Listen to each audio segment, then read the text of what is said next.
جس شخص کے لیے اللہ تعالیٰ نے عذاب کا فیصلہ کر دیا اور اس پر عذاب ہونا لازم ہو چکا ہے.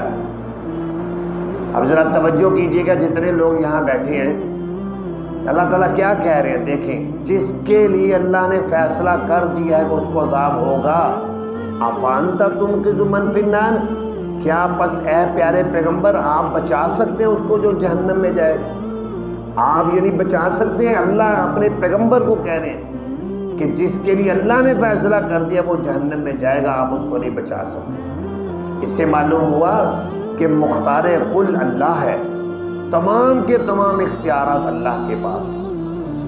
بعض لوگ غلط فہمی سے یا جہالت سے کہہ لیں، ہم ان کو جاہل ہی کہیں گے. یہ شعر پڑھتے ہیں جہالت سے کہ خدا دا پھڑیا چھڑا سکتا ہے محمد دا پھڑیا چھڑا کوئی نہیں سکتا. اس کا مطلب ہے کہ خدا سے بھی بڑے نبی پاک صلی اللہ علیہ وسلم کو قرار دی، یعنی جس کو اللہ پکڑے اس کو محمد صلی اللہ علیہ وسلم چھڑا سکتا ہے، جس کو محمد صلی اللہ علیہ وسلم پکڑے اس کو کوئی نہیں چھڑا سکتا، یعنی اللہ بھی نہیں چھڑا. اب آپ دیکھیں اللہ تعالیٰ اس میں کہہ رہے ہیں کہ جس پر اللہ نے عذاب کا فیصلہ کر دیا تو اے پیارے پیغمبر آپ بھی اس کو نہیں بچا سکتے. اب میں آپ کو حدیث کی روشنی میں دو مثالیں اس کی دیتا ہوں تاکہ آپ کو سمجھ میں آئے کہ مختار کل اللہ ہے. اب نبی پاک صلی اللہ علیہ وسلم کے چچا حضرت ابو طالب بہت انہوں نے نبی پاک صلی اللہ علیہ وسلم کی خدمت کی ہے. جب آپ صلی اللہ علیہ وسلم کے دادا فوت ہوئے تو نبی پاک صلی اللہ علیہ وسلم کی عمر اس وقت 8 سال تھی، اور جب یہ اس کے بعد آپ کے دادا کے بعد پھر یہ آپ کے چچا ابو طالب ان کی کفالت میں آ گئی. انہوں نے ان کی خدمت بھی کی، صرف خدمت نہیں کی، جب آپ نے نبوت کا اعلان کیا تو جب بھی مشرکین کوئی تکلیف پہنچانے آتے تھے یہ چچا آگے کھڑے ہو جاتے، خبردار پہلے مجھ سے نمٹو پھر میرے بھتیجے کو کچھ کہنا.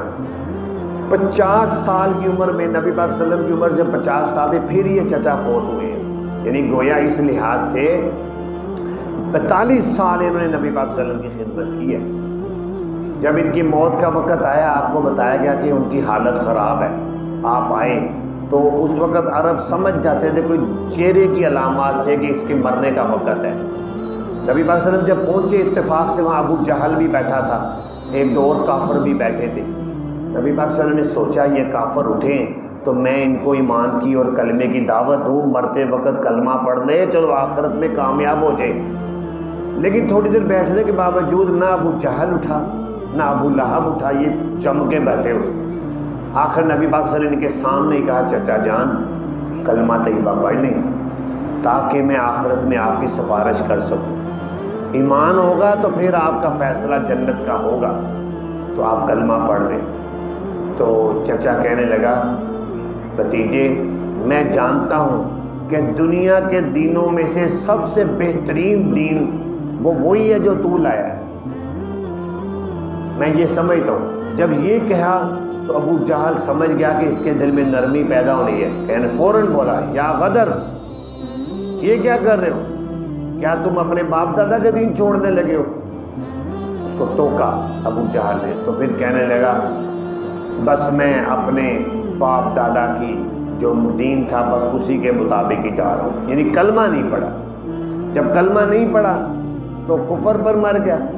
نبی پاک صلی اللہ علیہ وسلم رو کر وہاں سے اٹھے، اپنی جگہ پر آئے. تھوڑی دیر بعد حضرت علی آئے کیونکہ ابو طالب نے حضرت علی کے والد، تو آ کر بتایا حضرت علی نے ان عمک الضال قد مات، اے پیارے پیغمبر آپ کا گمراہ چچا فوت ہو چکا ہے، بتائیں اب میں کیا کروں. آپ نے فرمایا واری ابا کا، جاؤ اپنے باپ کو گڑھا کھودو اور وہاں دفن کر دو. نہ نماز جنازہ پڑھا، کچھ بھی نہیں. اب نبی پاک صلی اللہ علیہ وسلم ان کو بچانا چاہتے تھے، آپ صلی اللہ علیہ وسلم چاہتے تھے کلمہ پڑھ دے جنت میں چلا جائے، لیکن اللہ تعالیٰ ان کو فیصلہ نہیں تھا تو نبی پاک صلی اللہ علیہ وسلم اس کو نہیں بچا سکے، وہ کفر پر چلا. دوسری مثال یہ تھی کہ عبداللہ بن ابی منافق جو بہت اس نے اسلام کو مسلمانوں کو نقصان پہنچایا، جب وہ مر گیا اس کا بیٹا مسلمان تھا، وہ نبی پاک صلی اللہ علیہ وسلم کے پاس آیا کہنے لگا یا رسول اللہ میرا والد فوت ہو چکا ہے، میں مانتا ہوں کہ وہ دل سے جو بھی تھا مسلمان نہیں تھا، لیکن آپ نے نماز جنازہ پڑھانی ہے. آپ نے فرمایا میں پڑھاؤں گا. اس نے کہا یا رسول اللہ میری خواہش ہے کہ آپ کے جسم کے ساتھ جو کرتا لگا ہوا ہے، چادر لگی ہوئی ہے، یہ مجھے دینی ہے، میں نے کفن میں وہ دینی۔ آپ نے فرمایا یہ بھی میں دے دوں گا۔ اور جب چادر بھی دے دی، اب جسم مبارک سے لگی ہوئی مبارک چادر جس کو ملے اس کو عذاب ہو سکتا ہے، لیکن چادر دے دی۔ پھر نماز جنازہ پڑھانے کے جب اگلی صف میں جانے لگے آپ، حضرت عمر نے کرتا پکڑ لیا۔ یا رسول اللہ کیا کر رہے ہیں؟ اس منافق نے تو بڑا نقصان پہنچا ہے، آپ نماز جنازہ پڑھانے لگے ہیں، فلاں فلاں موقع پر اس نے یہ کیا تھا۔ تو آپ نے فرمایا عمر تم میرے اوپر دروغہ نہیں لگا ہوا، میں پڑھاؤں گا جب تک مجھے اللہ تعالیٰ نے منع نہیں کیا، میں نماز جنازہ پڑھاؤں گا۔ نماز جنازہ پڑھا دیا۔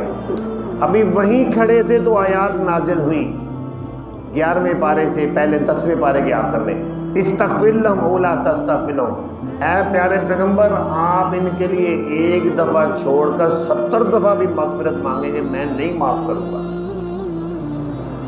اور پھر فرمایا ولا تصلی علی احد منہم مات، کہ آئندہ کے بعد کسی منافق اور مشرک کا نماز جنازہ پڑھانے کی بھی اجازت نہیں کسی کو۔ قرآن پاک کی آیت۔ اب نبی پاک صلی اللہ علیہ وسلم نے اپنا کرتا مبارک دیا، نماز جنازہ پڑھایا، آپ بچانا چاہتے تھے لیکن اللہ نہیں بچانا چاہتے تھے، نہیں بچا سکتے۔ تو اس لیے مختار کل اللہ ہے، یہ قرآن کا عقیدہ ہے، یہ ہم آپ کا میرا نہیں، قرآن نے بتایا کہ مختار کل کون ہے؟ اللہ ہے۔